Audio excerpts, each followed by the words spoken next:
And so today, we're going to go a little bit deeper. Vibrant fitness for the lifespan. Yesterday we talked about how easy it was to get healthy. It was so simple, it was within walking distance. Again, there's some foundational principles there. One is that sitting is very harmful to our bodies. We were designed for action. We were designed for movement. God created us in the Garden of Eden with 600 muscles, 206 bones, many, many joints that are made to move. And yet our society where we are now encourages sitting and so many sitting occupations, and life is so much physically less taxing than it used to be because we have washing machines and dryers and blenders, and we buy our groceries and tend not to grow our food. Although I spoke to a sister today, and she told me she has a beautiful garden with many, many tomatoes that she preserves. And I think that this is not in her backyard, but she actually goes to a community garden. And so that was very lovely to hear, because when God placed Adam and Eve in the Garden of Eden, he gave them a job, and it was to tend and to keep it. And so we want to take a look, break down what vibrant fitness is. If the more fit that we become, the more vibrant our health will be. Last night we saw how many diseases could be prevented if we would exercise. One is depression. Exercise is as effective, at least as effective as an antidepressant. And so many problems in our health could be solved. Today we want to see a little bit more how to do that. Yesterday I shared a survey that the British government had posted, and they had said that 1 out of 3 men admitted to exercising enough per week, and 1 out of 2 women in the UK. And so those statistics are far from good. But they also stated that if the doctor strongly encouraged his patient to change their lifestyle and become fit, that most of them would listen to that. And so that is good news. That shows that as a people, you are resilient. There is some flexibility there for improvement. So what I wish to start with is that fitness is something that should last an entire lifespan, from beginning to the end of life. It is not something that we should engage in periodically, because we talked about what happens to our joints when we sit around too much. Everything gets stiff and tight, and our hips and our hamstrings and our quadriceps and our various muscles. And so if we want to have a longer lifespan, this is something we should engage in routinely. Dr. Peter Attia, MD, he is a famous author and a health doctor in the United States. He says that exercise has the greatest power to determine how you will live out the rest of your life. Exercise is also the very best drug, medication that you could ever put inside your body. And it has 0 negative side effects. It has only excellent, proactive results. But the greatest power to determine how you will live out the rest of your life is in your control. And that is how much you sit, how much you move, how active physically you become, because it delays the onset of chronic disease, but it can also extend your life duration and quality of life. We want to back this up with Counsels on Health, page 173 from the Spirit of Prophecy. And we made a remark last night that God, in his infinite love for mankind, knowing that we were deteriorating through the generations and decades, gave this light to his servant, Sister White, on exercise. This is not something that she came up with out of her own intelligence, but it was designed for us at this time. More people die for the want of exercise than through over fatigue. Very many more rust out than wear out.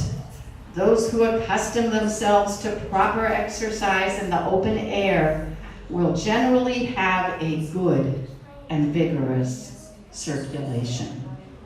Doesn't that speak to your heart? Very many more rust out from disuse. You know what happens to bearings when they're not used? They get creaky. Okay, the same thing with our joints than wear out. It would be better to move more rather than to rust out. She also says, this is an excellent point regarding gardening, and I don't know how many of you have the opportunity to do that, but it was wonderful to hear that there are community gardens here. Let men and women work in the field and the orchard and the garden. This will bring health and strength to nerve and muscle. You know, ideally, we should be in the orchard and the garden then instead of a gym. My husband's father, he was a Swiss man, and he was a pastor, and everything he did had to be productive. Productivity, he would say. Everything had to be productive, and to him, he would never think to go for a jog. Everything had to count. And to him, it was the field and the orchard and the garden. And my husband was raised on 40 acres in Canada, and his parents raised everything. Mother would go to the grocery store once a month and buy oil and salt. Everything was grown, including their own wheat. And yes, for sure, he did not need the gym. But nowadays, if we do not have this opportunity, you see, God put man and woman in the garden. If we don't have a garden, we may need to figure out other ways to get our exercise. And I would say nature is the #1 best way. But she says every part of the human organism should be equally taxed. This is necessary for the harmonious development and action of every part. We see that we need to have a balance in the way that we become fit, equally taxed, harmony, balance. God made nerve and muscle in order that they might be used. It is the inaction of the human machinery that brings suffering and disease. Suffering and disease comes from as a result of inaction. Here we see disease, the formation of disease in different areas of the body. Exercise reverses physical decline or slows cognitive decline. Yesterday we also saw that the #1 cause of death in 21-22 in the UK was Alzheimer's and dementia. #1 cause of death. We see that exercise can reverse even or slow down cognitive decline. It is also very beneficial for your emotional health. In fact, exercise has been found, we said, to be as effective as an antidepressant. So if exercise is not a part of your life right now, you can change that.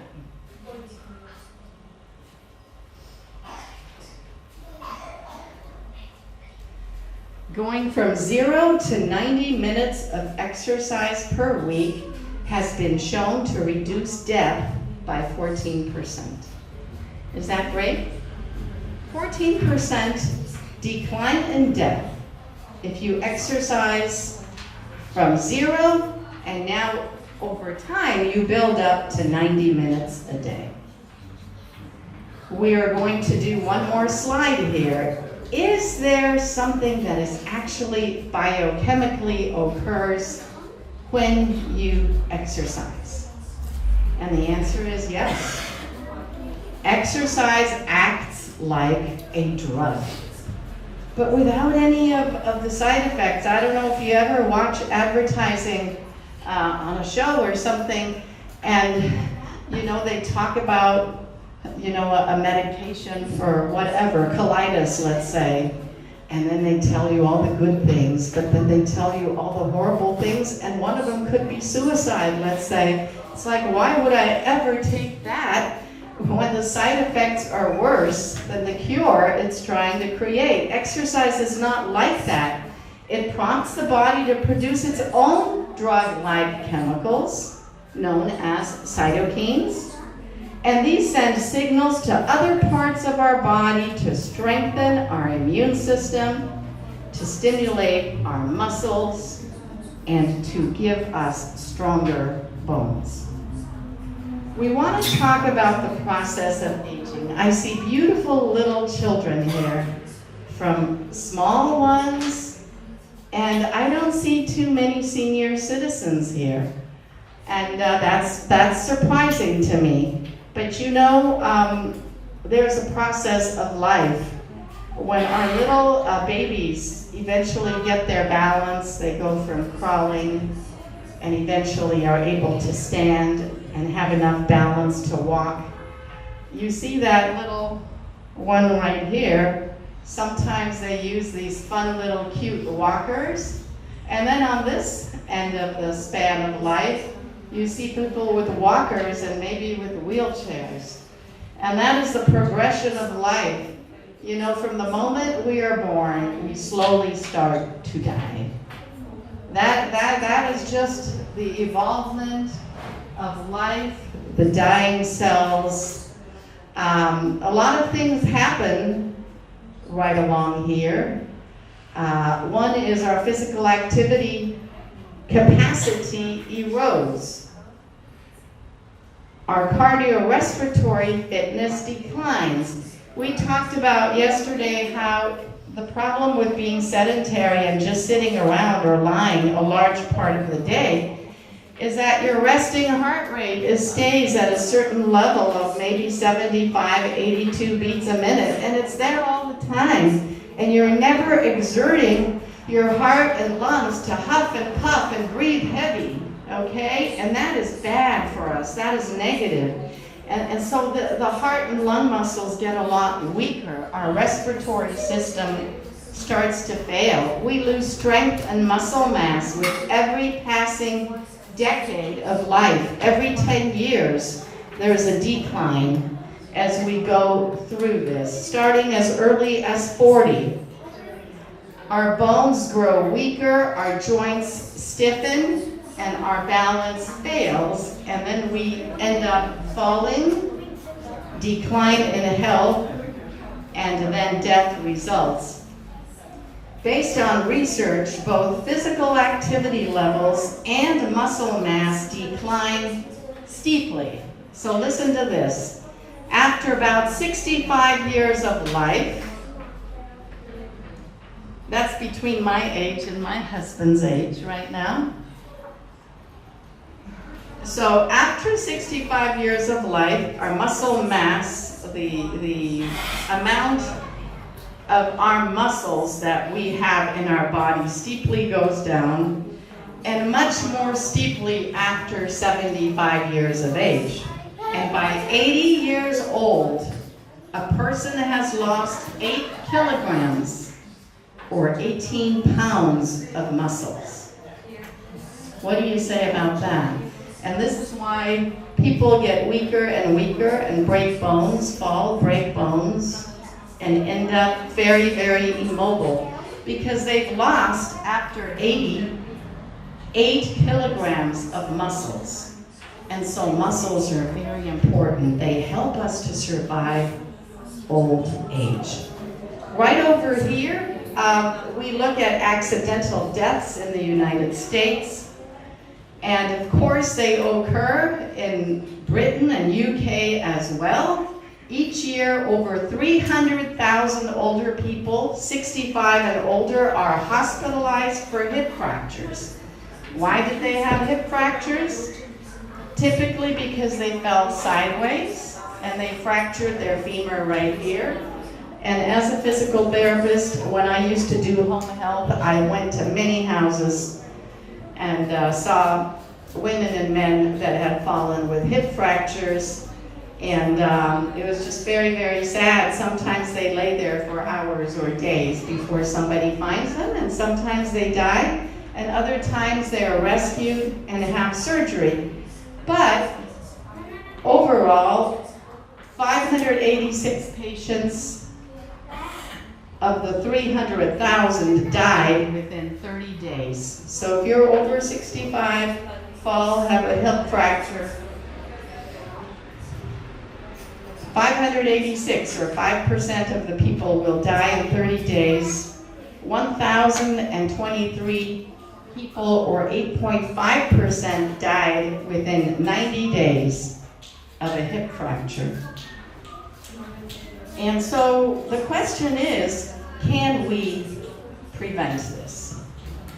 The answer is yes, we can prevent a lot of this. But I do want to stress again that if you are going to get off your bottom, or if you want to exercise a lot more vigorously than you have, please visit your doctor, make an appointment, ask him for approval. Even if you're younger, ask him for a metabolic panel, blood test, of a lipid profile to see how your fats are, your cholesterol. My husband is much better at all of this. Your cholesterol, your lipid profile. When we got married 42 years ago, he's a chiropractor, and he had blood laboratory ability. And the first year we were married, I had my first blood test. It's like, what are you looking at? I'm 21 years old, right? And we had our blood tests, and ever since then, I've always had a blood test every single year, without fail.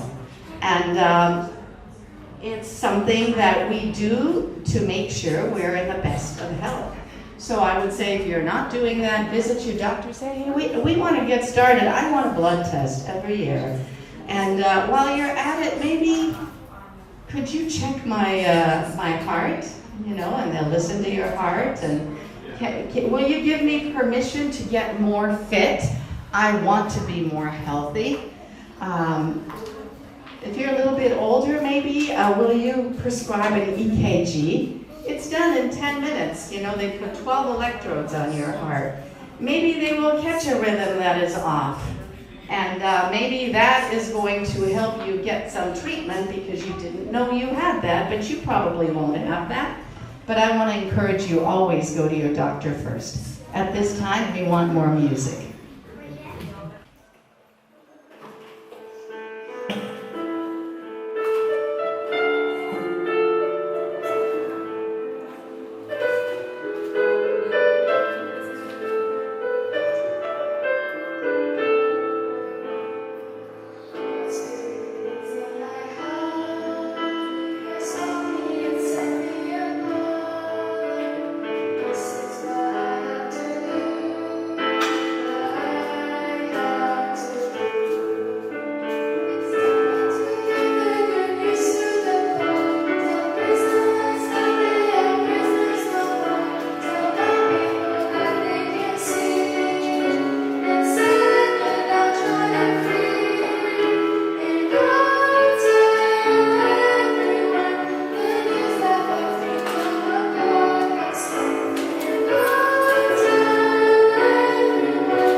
take a look at the 4 dimensions to exercise, to participate in regularly.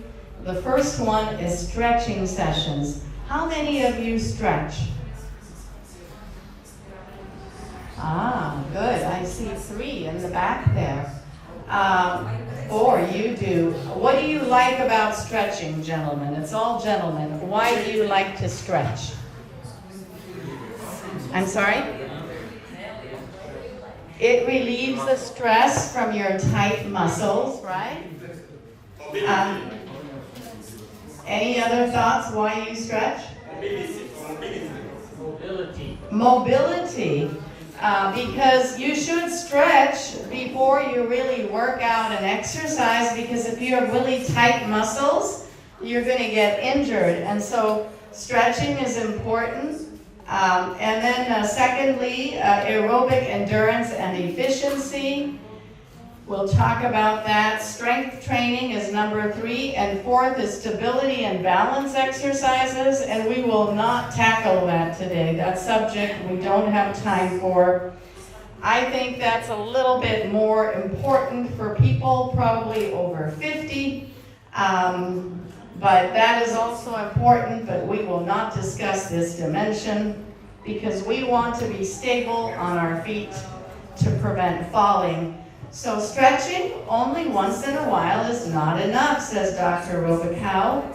It is best to make a plan for when you're going to stretch, how long you're going to stretch, which muscles you're going to stretch, and then make that a part of your routine 2 to 3 times a week. I think you want to stretch your big muscles 2 to 3 times a week is okay. I still think I have to stretch, besides that, a little bit every day, because depending how much you sit, your hip flexors right here get tight, your hamstrings get tight, your calves get tight, and the only way to relieve it is to stretch. You know, and we live in this modern area of Google, and you can look up anything. You can look up stretching exercises. You'll get videos. You'll get pictures. You'll get so many ways to stretch. It is simple to get information. So you want to make it part of a routine. You want to hold the stretch for 30 seconds or more, because that is when the actual change takes place in the muscle fibers. 30-second or longer stretch. You do not want to stretch into pain, so you want to stop short of pain, and you want to stretch the most important muscle groups in your upper body, as is this gentleman doing, and in your lower body. If you stretch, it's going to improve your range of motion. You know, every joint has a range of motion. It was designed for it to extend and to flex. As a physical therapist, we learned all those numbers. And then when patients would come in and we would evaluate them and see, the knee has only 120 degrees of flexion. Oh, they should have 135. So we knew we needed to stretch the quadriceps more because they were too tight. And so a lot of pain that people have is just from not stretching and the muscles getting tight. It also reduces the risk of overuse injuries. It improves performance, and it relaxes your muscles and gives you stress relief, right? My 4 gentlemen, do you agree? Do you testify that it relaxes you? It helps your stress level. So now we want the young ladies to learn from the gentlemen and also to incorporate stretching into their life. You're young, and now it is the time to start. So we're going to talk about aerobic exercise. Aerobic exercise is exercise that stresses your cardiorespiratory system, your heart and your lungs, so that you're getting way above your resting heart rate. And at this point, before we get into this, lest I discourage somebody, I want to go back a little bit to yesterday. Yesterday we talked about how people can start out. So if you are a couch potato, okay, they have that term in the United States, a couch potato, you know, you like to sit on the couch a lot and you want to get active, this may seem very daunting, 30 minutes 2 to 3 times a week. For you, let's start with a 10-minute walk, okay? And again, I think that you should go to the doctor, even if you have hypertension, high blood pressure. It doesn't mean you can never exercise. Actually, exercise, physical fitness will very much improve your hypertension. But you still want to get a doctor's okay. So for people that are just starting, start 10 minutes a day of brisk walking. And if you cannot go brisk, but you're a very slow walker, well, increase your pace more than you like. But you're not brisk yet, okay? And just get started so that you're creating a habit of walking at a moderate pace for 10 minutes. If you can get a spouse or a friend to walk with, if you can have accountability, you're going to do so much better. You're going to be able to carry it through for an extended period because you have an accountability partner, okay? So for someone that's just starting out, 10 minutes a day, imagine that. And if you did 20 minutes on the Sabbath, that is 80 minutes in a week right there, just in 10-minute chunks. And then maybe by the third week, you can build up to 15 minutes a day. And it's something that I know you have nice nature paths around here, even though you might live in the city. It's something that if you start to do it, you may hate it in the beginning. But if you think about what you want to achieve and your goals, it's going to make it more attainable. So having said that, I want to say that Zone 2 aerobic exercise has been found to give magnificent health benefits. There's Zone 1, 2, 3, 4, 5. Today we'll only talk about 2 and 5 because they are some of the most beneficial besides stretching. Stretching does nothing for your heart and lungs. It is great for your joints and your muscles. So in Zone 2, you can still maintain a conversation if you're walking with someone, but the conversation is strained. It is hard because your breathing is starting to get heavier and the pace is between easy and moderate, okay? So this is how you can test and know that I'm walking at a good speed. You can do this with brisk walking, with bicycling, with upbeat gardening, okay? Gardening in a faster manner, okay? Or you can do that with jogging, or you could do that with swimming. Now, you want to do this based on research, 2 to 3 30-minute sessions per week.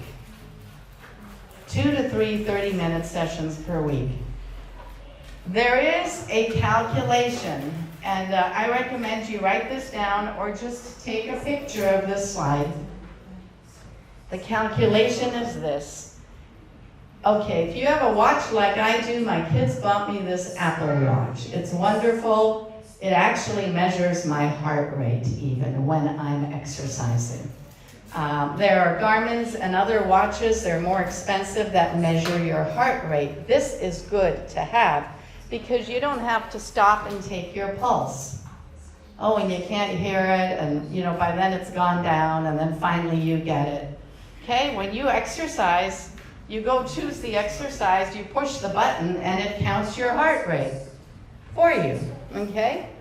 So, in Zone 2, if you want to check that you're exercising in the right range to get the wonderful benefits we're going to talk about, you want to exercise 220. You take the number 220 minus your age, 65, whatever you are.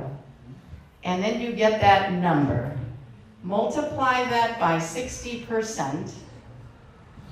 and that gives you an HRM number.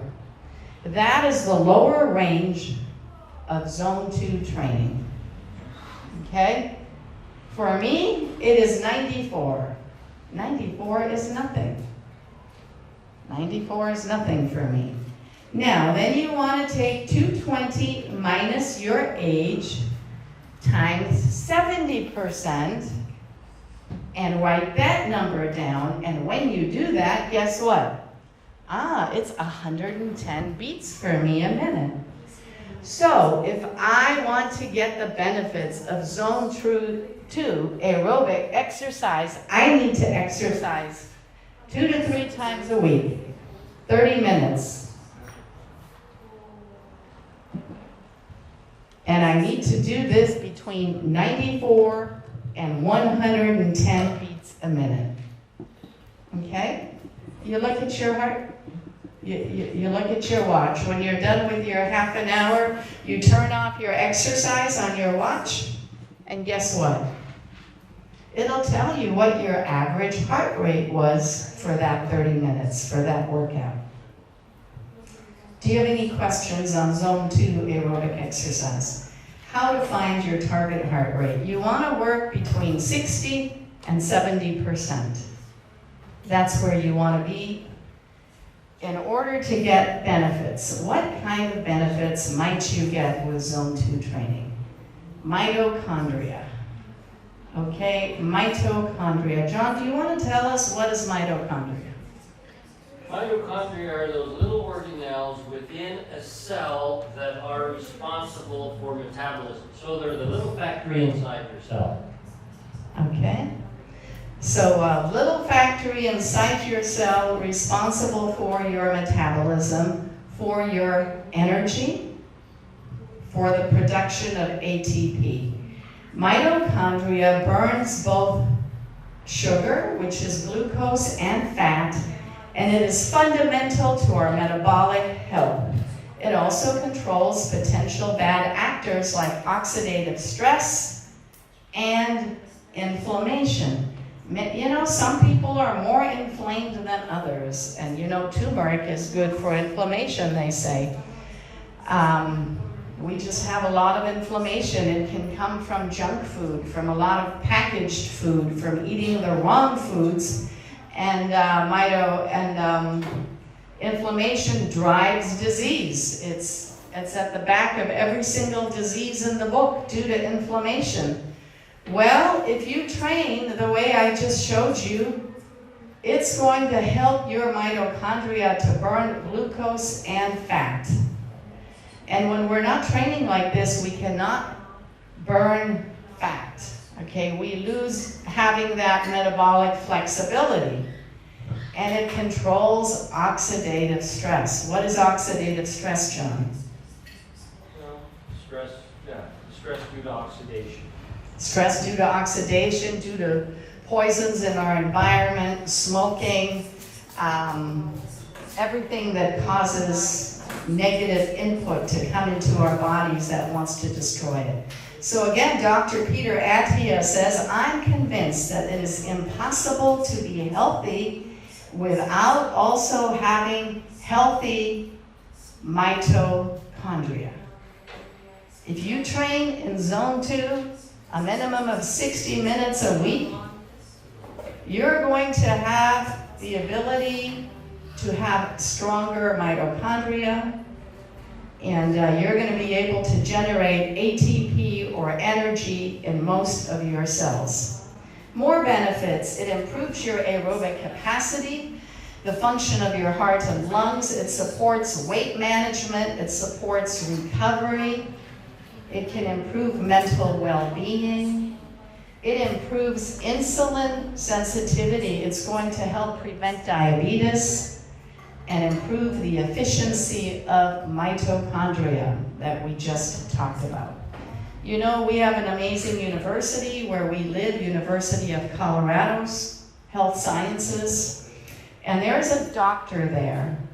He dedicated much of his life to studying exercise and how it affects different diseases. And so Dr. Sam Millen, his true passion is studying the relationship between exercise and mitochondrial health, and diseases such as cancer and type 2 diabetes.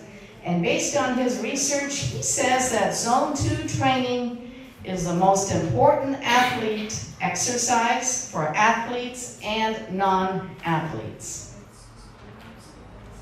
Why? Because it builds a foundation, a base of endurance for anything else you do in life. Anything else you are called to do, maybe you run at the airport or at the tube station with a suitcase because you're going to miss a train, okay? You're going to be able to do it much better if you exercise in Zone 2. It also plays a crucial role in preventing chronic disease by improving the health and the efficiency of your mitochondria that we just talked about by using glucose and fat, called metabolic flexibility. So, in a nutshell, if you lack exercise or are overweight, you will burn only glucose or sugar and not fat. This makes the fat more fat, diabetes sets in, but you can reverse that by doing Zone 2 exercise training. That can be reversed. We want to go into more special music.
you very much for that beautiful presentation.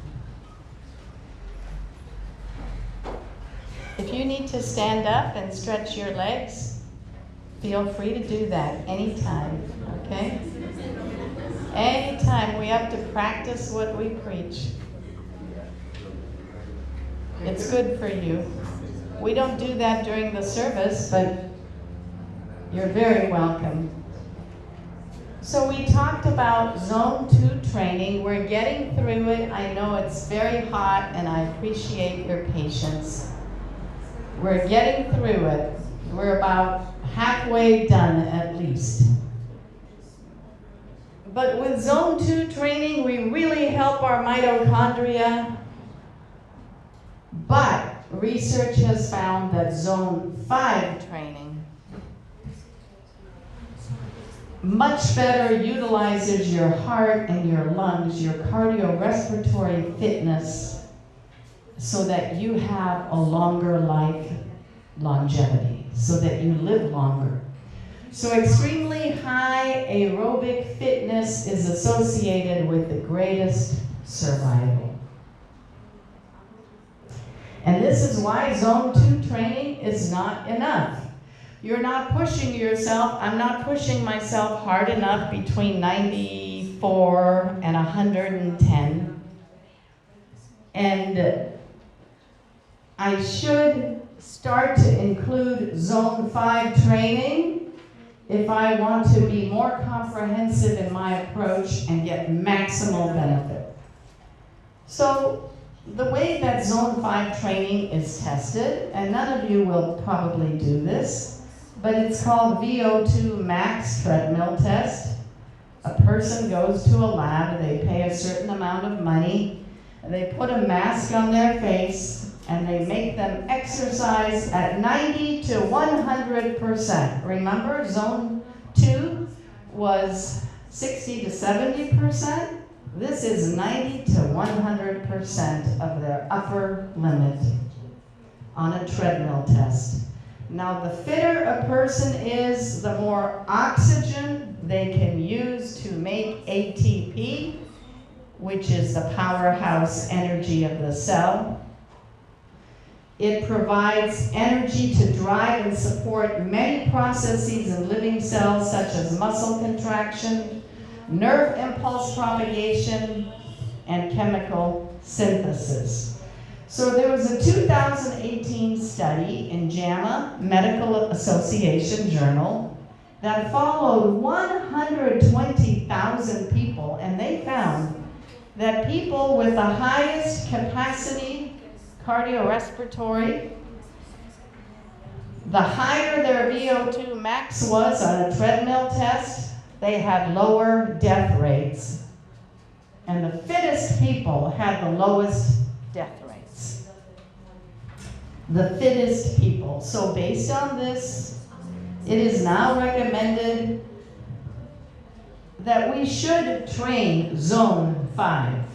Now again, if you're a beginner, don't let this discourage you. Start where we said, 5 minutes a day, brisk walking. Build up to 10 minutes a day. But you see how much more we can do. I mean, to what level are you wanting to strive? That is the question. We know that for heaven, we must strive with 100% plus. Okay? So we want to train VO2 max because naturally it goes down 10% every 10 years of life. Every 10 years of life, our ability to run fast or jog or bicycle very fast, even on a stationary bike, where we are using the maximum oxygen, 90 to 100%, goes down. And if we don't work on that, we're going to have a problem. And so Zone 5, VO2 max training, is highest intensity. How often? How frequently? Well, you're going to want to work at 90 to 100% of your target heart rate. And maybe you can't even do that. maybe all you can do is zone 2 was 40 to 60%. Now what was zone 2? 40 to 60%, no, 60 to 70%. Maybe you're going to build up and figure out your heart rate. Remember, 220 minus your age times 80%. And maybe you're going to work at a higher heart rate, and as you get more conditioned, you might be able to achieve 90%. But remember, you need to get doctor's approval first. Usually this is not brisk walking, this is jogging, biking, running, or maybe very fast swimming if you're a good swimmer. It's high intensity that is brief, powerful bursts, and then rest. Now, Dr. Peter Attia, in his latest book on longevity that came out in about March of this year, and I will give you the references if you want to study deeper into this. I recommend you get his book. He says 3 to 8 minute intervals once a week. He does twice a week, but he is a tremendous athlete. Let's say once a week, 3-minute intervals. So we're going to talk about what that looks like. But before we do, we want to get a little more motivation. Why you want to push yourself at this level? What are the facts about VO2 training? They are that it can always be improved at any age, even at my age and John's age. It can be improved by training, but it must be lifelong. And that is why our title today is Vibrant Fitness for the Lifespan. Okay, for the lifespan until the end.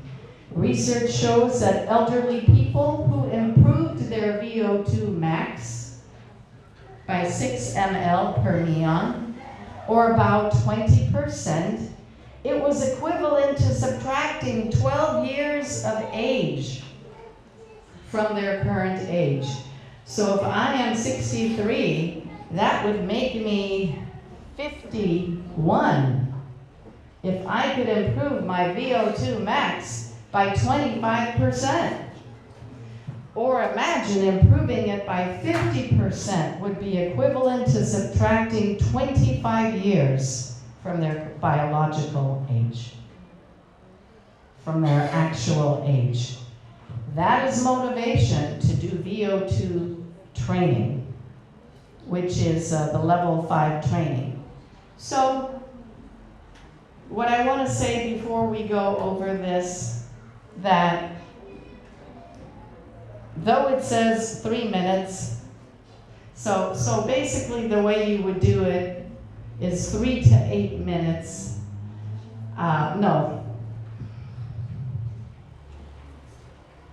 Yeah, 3 minutes. Here it says 4 minutes. You can start at 3 minutes of peak workout, 80%, 90%, gradually 90%, maybe 100%. If you're younger, it's going to be easier for you.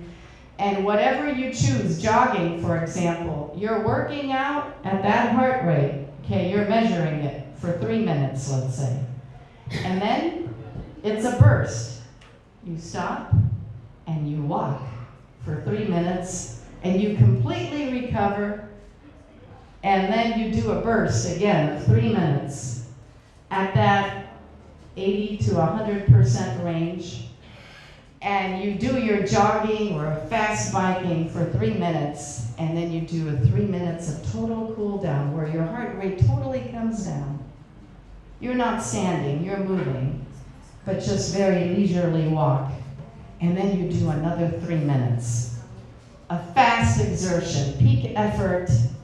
And then you do this 4 cycles. So 4 cycle bursts of 3 minutes, 4 cycle bursts intermingled with 3-minute rests. Once a week. Is that so hard? My husband and I, we had a great gym before COVID, and it had a wonderful track, and there's snow where we live, and we did this I don't think we did quite 3 minutes, maybe 2 minutes, 2.5 minutes, and then we would stop and really slow down and run again. It was exhilarating. We did this about 2 months. COVID came and shut everything down. So this doctor is recommending this based on research for the benefits of extended lifespan. You can do 3 to 8 minutes, okay, where you're doing 4 minutes on, 4 minutes off, 4 minutes on, 4 minutes off, up to 8 minutes at a time. Of course, you don't do the 8 minutes unless you're practically an athlete. But I want to tell you this, that others say that the benefits of high-intensity zone training, 5. Don't worry about spending a long time in this zone. Push yourself hard, even for 1 minute, and then recover for a minute, and push yourself again. And eventually, you may be able to increase your ability to go up to 2 minutes and to 3 minutes, right? The better you work out at something, the better you're going to get. Remember, your target heart rate is 220 minus your age, multiplied by 90%. That would be the actual training level.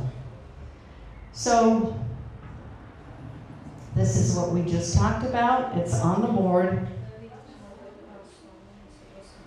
We're done with Zone 5 training. If you have no questions, we want to talk about what else is important. And that is strength training, okay? When you are doing this type of cardiorespiratory exercise, you're working out the type 1 fibers of your muscles. Strength is type 2 fibers of your muscles. Sarcopenia is a loss of muscle tissue as a natural part of aging. We said that an 80-year-old plus loses 8 pounds, 8 kilograms, 18 pounds of muscle by that time of life. As a result, they get low energy, weakness, problem with balance, falls, bone fractures, and death. So if you take a look at these muscles here, do you see this is a slice through the thigh of a person, and this is muscle, and this right here is fat surrounding the muscle. This is an unhealthy muscle of sarcopenia that has, you see how much less muscle there is here than here. Consequently, this leg looks like this. It kind of looks wimpy. Okay? That's a diameter cut. As opposed to here, you hardly have any fat. The fat is around the periphery, and there's maybe about 1/4 more muscle density. Muscle strength is what it translates into, and the legs look like they have a shape. That's because there's much more muscle in this leg than here. This person has sarcopenia, and sarcopenia is a loss of muscle tissue in all of us, and it starts at the age of 40. So to regain it, once we have lost it, one study looked at 62 weak seniors who engaged in a program of strength training, and now we're talking strength training, weights. And they found that even after 6 months of pure strength training, 1/2 of all the participants never gained their muscle back. But you know what? They never lost it either. They kept it. That shows how hard it is to regain muscle once we have lost it. So people lose 308% of muscle mass decades after the age of 30. So at the age of 30 starts your decline. And this rate of decline is even higher after the age of 60. This is why we need strength training. So it's been found in research, nothing is guessed at anymore. Everything is backed by science, that the more muscle you have, the lower your rate of death. The more fat you have, the higher the risk of death. So that says a lot right there. A 10-year study observed 4,500 people ages 50 and older and found that those with low muscles were 40 to 50% at a higher risk of death than those who had more muscle. More than that, they determined that the stronger the muscles were, the lower the rate of death was. So, what does Sister White says? Listen to this quote. Moderate exercise every day will impart strength to the muscles which without exercise became flabby and enfeebled. Didn't we see a picture of flabby muscles? We just saw that on the screen. So moderate exercise every day. She didn't say skip a day. It will impart strength to the muscles. And this is what we're shooting at. Why do we want to do that? Because after all, our body is the temple of God, and we're given charge over it. So what about muscle strength? We said that is called sarcopenia. What else does Sister White say in Testimonies to the Church, 78, Volume 3? It is not good policy to give up the use of certain muscles because pain is felt when they are exercised. The pain is frequently caused by the effort of nature to give life and vigor to those parts that have become partially lifeless through inaction. The motion of these long disused muscles will cause pain because nature is awakening them to life. The servant of the Lord, how beautiful it is to have her counsel even though she is no longer with us.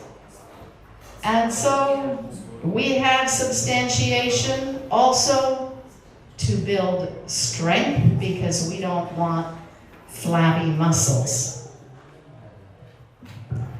This is actually a study of older British adults that found that those who had sarcopenia at baseline were almost 6 times more likely to report having a lower quality of life 10 years later than those who maintained more muscle mass. Dr. Peter Attia, MD. So it does make a difference. If you have sarcopenia, I'm not going to have as good a quality of life a decade later. One more statement from Testimonies to the Church, Volume 2, 529. Now this is very interesting about bracing. Sometimes people have pain and right away they want to brace the arm or put a knee brace on the leg. Servant of the Lord says if invalids would recover health, they should not discontinue physical exercise, for they will thus increase muscular weakness and general debility. Bind up the arm and permit it to remain useless even for a few weeks. Then free it again from its bondage, and you will discover that it is weaker than the one that you have been using moderately during the same time. Inactivity produces the same effect on your whole muscular system. I remember I went to see a hand surgeon about 5 years ago. I had carpal tunnel, and I was wearing a brace on my hand, a soft brace. And he said, "What are you wearing that for?" "Take it off." He says, "In 2 weeks, you're going to lose 50% of your muscle strength." "Take it off," he says. "It's better that I release that trapped nerve than that you wear something that's going to totally take your strength away if you keep binding it up, and that's what she's talking about here. And isn't it beautiful to know that God gave her all this life for your benefit, for my benefit? So it takes very little time to lose the muscle mass you have, to lose the strength than to gain it. So even if you've been training for a while and then you're stuck in bed, you got pneumonia or you got COVID and it's 10 days. A study showed in 12 healthy volunteers at an average age of 67, they found that after 10 days of bed rest, which is about what a person would experience from a major illness, they lost 3.3 pounds of lean muscle mass. 3.3 pounds of muscles lost in 10 days of bed rest. I've been sick, I've had pneumonia before, and or even a cold, a flu, where you're just laying around and you're not eating as much, and I lose all this weight, and I say, husband, look how much weight I lost. That's not good. That's loss of muscle from being immobile and inactive. So strength training is recommended 1 to 2 times per week.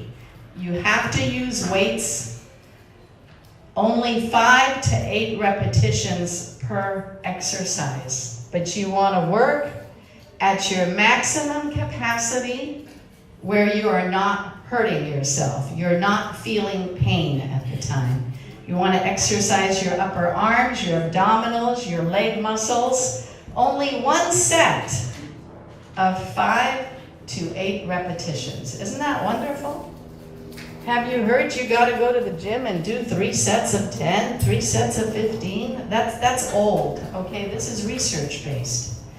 Exercising at a weight that is challenging, but do not exercise into pain.